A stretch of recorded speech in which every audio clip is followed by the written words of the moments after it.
사람은 누구나 자녀에게 무엇인가 좋은 것을 남겨주고 싶어 합니다. 돈을 남겨주고 싶고, 좋은 집을 물려주고 싶고, 좋은 학벌, 좋은 가문을 물려주고 싶은 것이 이 부모의 마음입니다. 물론 중요한 일입니다. 그러나 이것은 영원한 것은 아닙니다.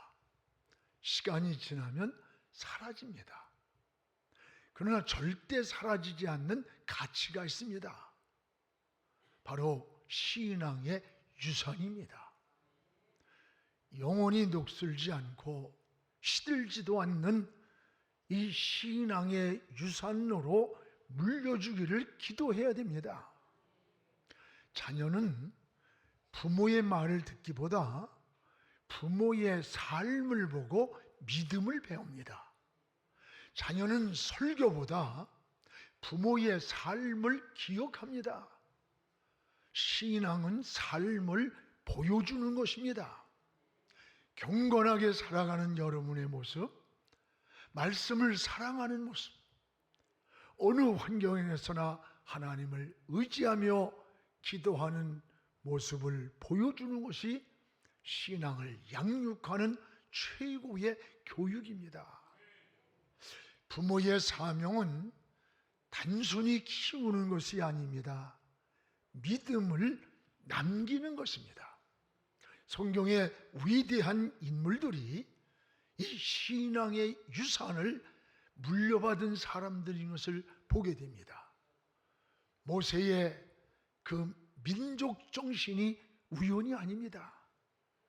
그의 어머니 요게벳으로부터 받은 영향입니다. 모세가 요게벳의 품에서 자랄 때 철저한 신앙과 민족 정신을 심어줬습니다. 오늘 애굽 사람과 이스라엘 사람이 싸움을 할 때 애굽 왕자로 있으면서도 애굽 사람을 죽여버렸습니다. 왜 그랬을까요? 어머니로부터 너는 애굽의 왕자로 살고 있지만 네 몸에는 히브리 민족의 피가 흐르고 있음을 늘 교육을 했던 겁니다. 지금 노역하고 신음하고 있는 저 백성이 네 민족이다. 저들을 구해야 한다는 민족혼을 심어줬기 때문입니다.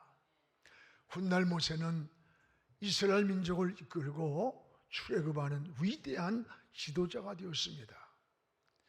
이 어머니 요게벳으로부터 받은 민족 정신입니다. 여러분, 다니엘의 신앙도 그러했습니다. 바벨론 포로로 잡혀와서도 사자굴 속에 들어갈지라도 불 속에 던져줘도 전에 하던 대로 하루에 3번씩 저 예루살렘을 향하여 창을 열었고 무릎을 꿇고 기도를 드렸습니다. 결코 우상 앞에 절하지 않았습니다. 어릴 때 유대민족으로 하나님을 섬겨왔던 그 신앙을 변함없이 지켜왔던 겁니다. 하나님은 이런 다니엘을 바벨론의 2인자로 삼으셨습니다. 여러분, 사무엘도 그러했습니다. 어려서부터 그는 성전을 떠나지 않고 성전에서 자랐습니다. 엘리 제사장도 듣지 못한 하나님의 음성을 들었고 훗날의 암흑기와 같은 혼란하던 그 시대에 방향을 제시하고 백성을 깨워주는 훌륭한 선지자가 되었습니다. 미국의 전설적 인물 중 한 사람을 록펠러라고 평가합니다. 록펠러는 단순히 세계 최고의 부자로만 유명한 게 아닙니다. 그는 록펠러 재단을 만들었고 세계에 가장 다른 사람들 많이 도운 기부자로 학교를 세우고 병원을 세우고 사회를 도왔고 수천 개의 교회를 세웠습니다. 이런 정신이 우연이냐? 아닙니다. 그의 어머니의 철저한 신앙 교육에서 나왔음을 고백하고 있습니다. 어려서부터 하나님 중심만 인생관을 심어줬습니다. 매일 성경을 읽고 매일 기도를 드리고 모든 소유의 주인은 하나님이라고 하는 청지기 교육을 시켰고, 어려서부터 철저히 하나님의 시간을 구별하고 하나님의 소유를 구별했습니다. 돈의 주인은 하나님이다. 나는 돈의 주인이 아니라 관리자다. 이런 신앙 정신을 어려서부터 시켰고, 그는 성공한 후에도 평생을 지켰다는 거예요. 가난했습니다. 그러던 그가 석유의 발로 세계 최대 부자가 되어서 그는 98세까지 건강하게 장수하다가 세상을 떠났습니다. 최고의 부자이면서 최고의 당시의 기부자로 기록되어 있습니다. 어릴 때 어머니의 신앙, 그 어머니의 신앙 교육이 이렇게 중요했다는 거예요. 잠언 22장 6절 우리가 한번 같이 읽어보겠습니다.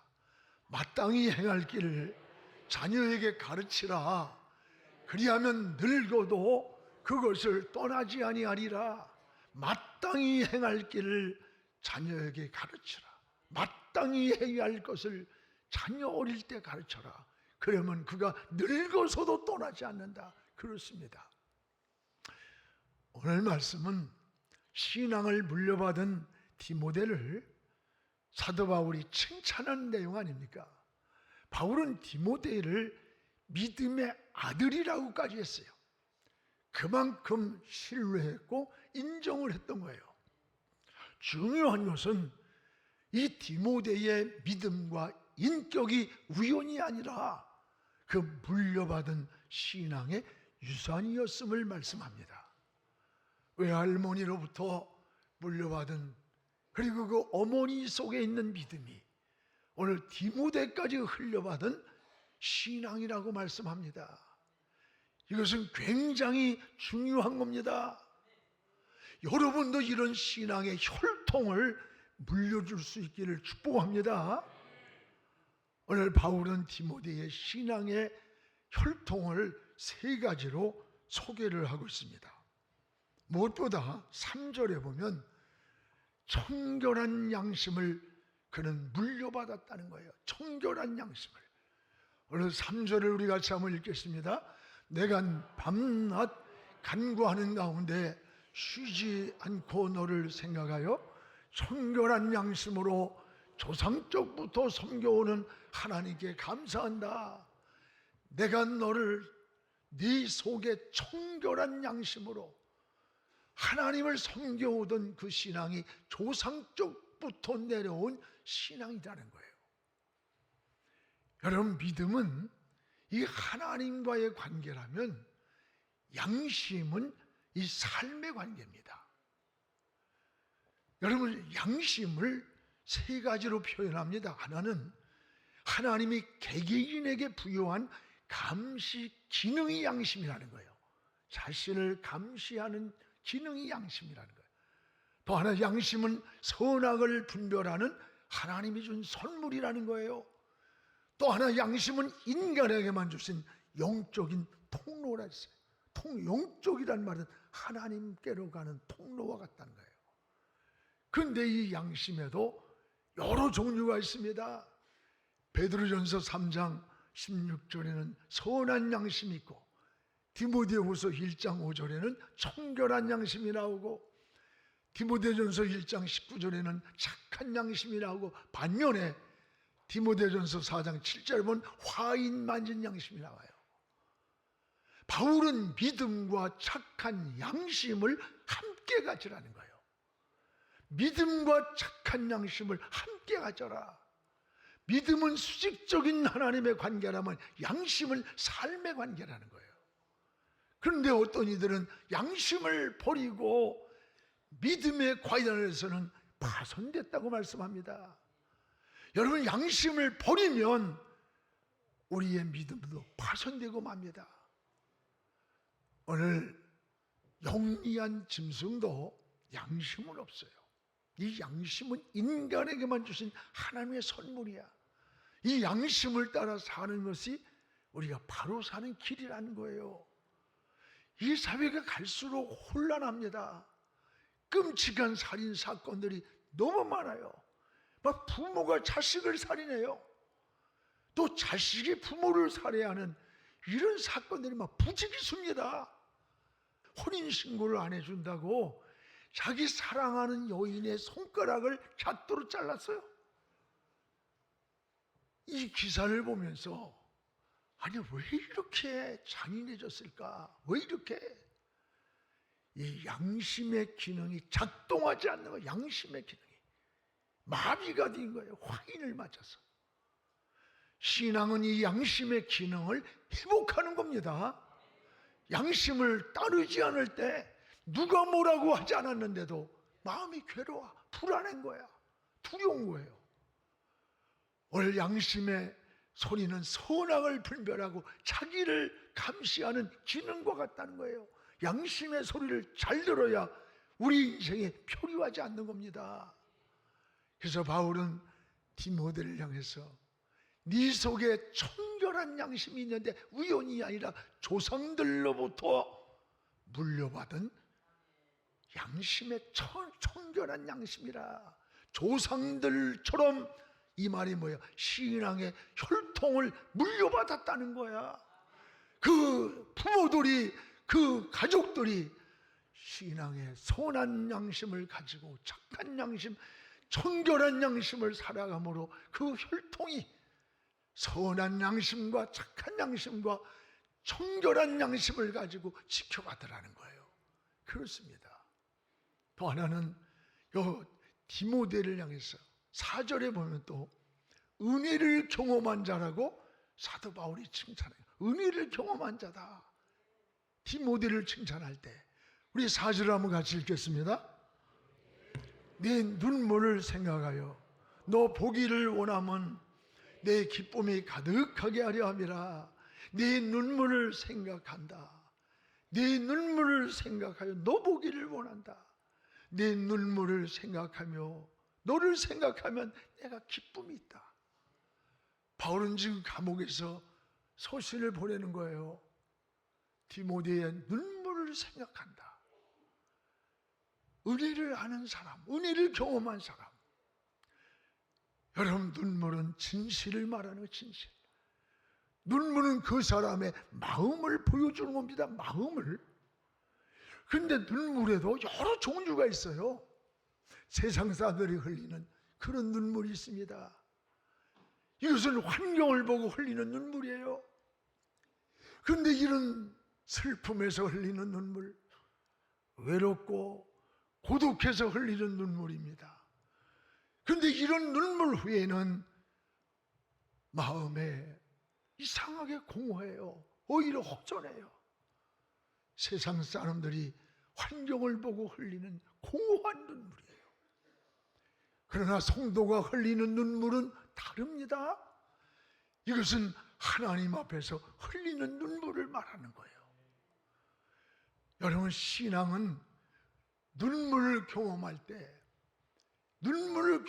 때보다 더 큰 기쁨, 더 큰 희열과 행복이 없어요. 하나님 은혜가 너무 감사해서 흘리는 눈물입니다.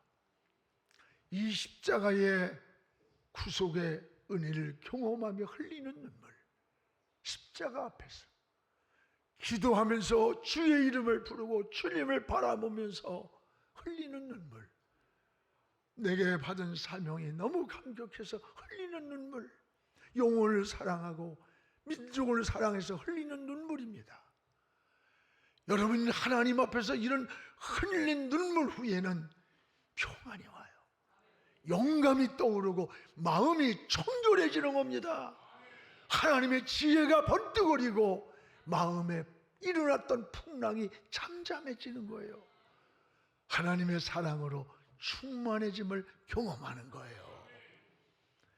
오늘 믿음의 사람들이 하나님 앞에서 흘리는 많은 눈물들을 성경에서 보게 됩니다. 예레미야의 눈물을 보세요. 기울어가는 민족의 앞날을 바라보면서 거리에 주저앉아 노구에 우는 거야. 이것을 예레미야 애가라고 말합니다. 슬픈 노래입니다. 여러분, 사도 바울의 눈물입니다. 사도행전 20장 31절에 보면 에베소 교회를 3년 동안 눈물로 세웠다네요. 눈물로. 여러분, 예수님의 눈물을 보세요. 이스라엘의 멸망을 생각하면서 감람산에서 벳박의 언덕에서 예루살렘 도성을 바라보면서 한없이 흘리던 주님의 눈물이 있습니다. 오늘 하나님 앞에서 흘리는 눈물, 이 눈물은 고귀한 거예요.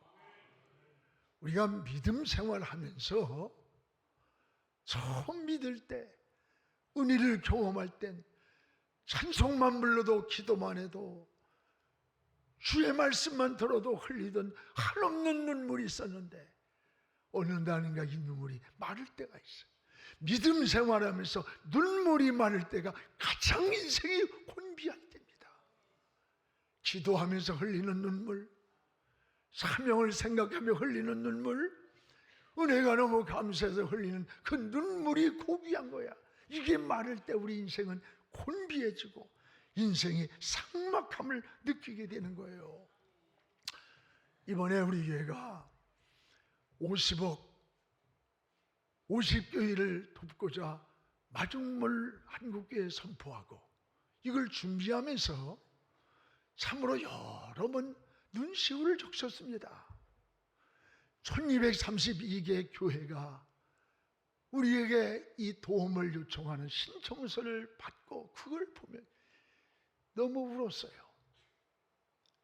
어느 목사님은 새벽까지 대리 운전을 해서 그리고 새벽녘에 달려와서 새벽 기도를 인도한다는 사연을 들으면서 여러분, 사명이 뭐길래 밤새도록 운전하고 새벽에 와서 새벽 기도를 인도한다는 사연을 들으면서 눈물이 한없이 흐르는 거예요. 너무 지쳐서 몇 번이고 포기하고 싶었지만 우리 성도들이 목사님 교회가 없어지면 어떡합니까? 그들의 울음을 보고 눈물을 보고 내가 여기까지 인대하고 있었습니다 하는 사연들, 참 눈시울을 적시는 사연들이 너무 많았어요. 또 우리 성도들이요, 헌신하는 모습을 보면서 암으로 투병을 하면서 목사님, 이걸 우리 그 마중물로 한국교회를 세우는데 써달라고 와서 기도를 받을 때 뭐라고 대답할 말이 없었어요. 병원에 수술하러 가면서 헌금을 드리고 가는 권사님, 첫 월급을 받고 드린 청년들, 어느 원로 목사님은 5천만 원을 함께 해줘가지고 우리가 또 5천만 원에서 당장 위기에 있는 교회를 지난주에 회복시켰던 일. 여러분, 우리가 무엇이 많고 남아서 무엇을 한 게 아니야. 이렇게 모아진 헌금. 우리 어느 권사님은요, 휴지를 주시고 노인 무슨 비용 나오는 걸 그걸 모아서 꼭 있고 모아가지고 목사님, 한국교회 어려운 게 돕는데 좀 써주세요. 여러분, 이렇게 모아진 헌금으로 우리가 1차 30교회를 선정해서 이제 나누게 되었습니다. 제가 46년 동안 영안교회에서 목회를 하면서 하나님 앞에 가장 아름다운 그런 일들로 마음속에 남아요. 오늘의 여러분들의 헌신은 결코 헛되지 않습니다. 하나님은 다 기억하고 계십니다. 우리는 다음 세대까지 하나님이 반드시 은혜를 베푸시고 또 베풀어주시고 하나님이 갚아주실 거예요. 이제 한국교회가 우리 교회가 동기부여가 되어서 많은 회복운동이 좀 일어나기를 기도해 주시기 바랍니다. 우리가 헌금을 하고 하는 건 중요하네. 우리가 함께 했고 함께 기도한 것만으로도 우리 모두가 감사해요.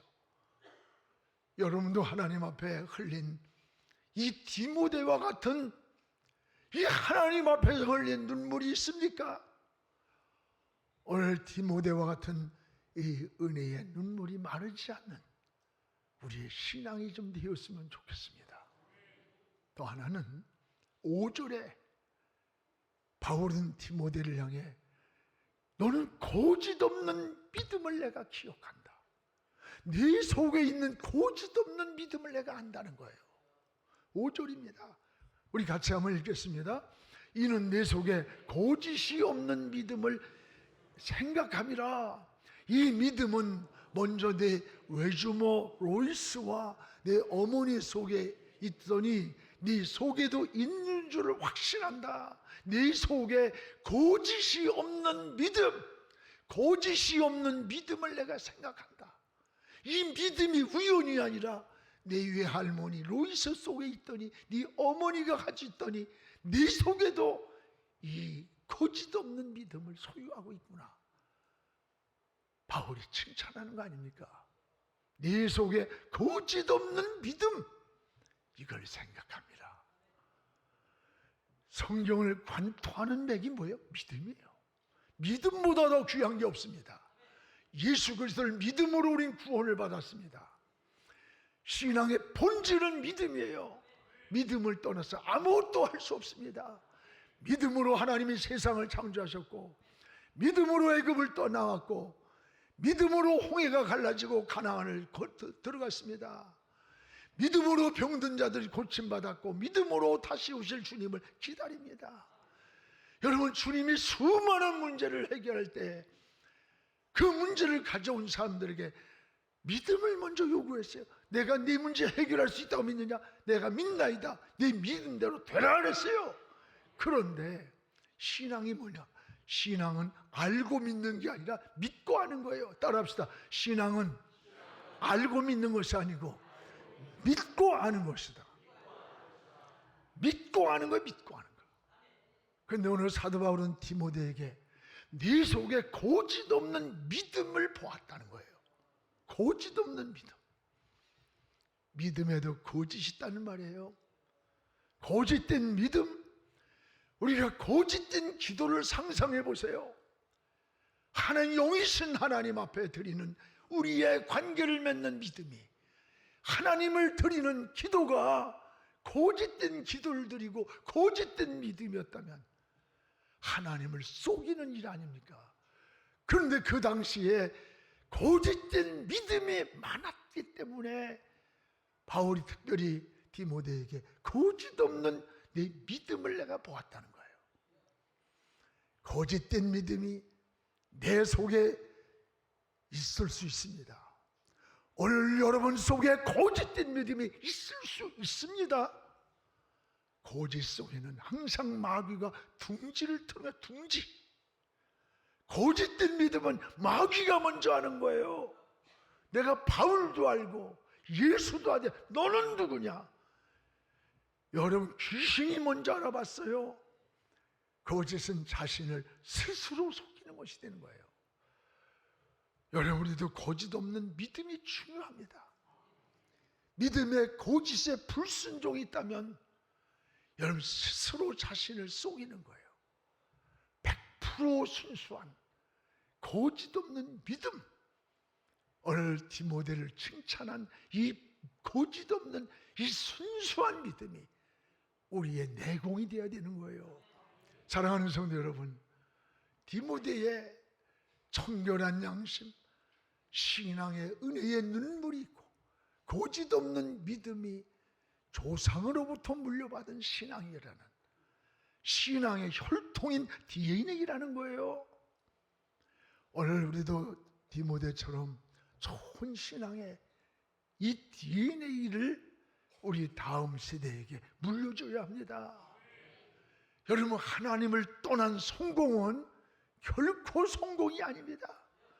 하나님을 떠나서 무엇을 얻었다면 그건 성공이 아니야. 어려서부터 하나님의 시간을 구별할 줄 알아야 돼. 성의를, 하나님의 소유를 구별할 줄 알고 거짓 없는 믿음을 심어줘야 돼요. 그러면 하나님은 너희가 머리가 되게 하고 꼬리가 되지 않게 하시며 위에 있고 아래에 있지 않게 하리라. 축복을 약속합니다.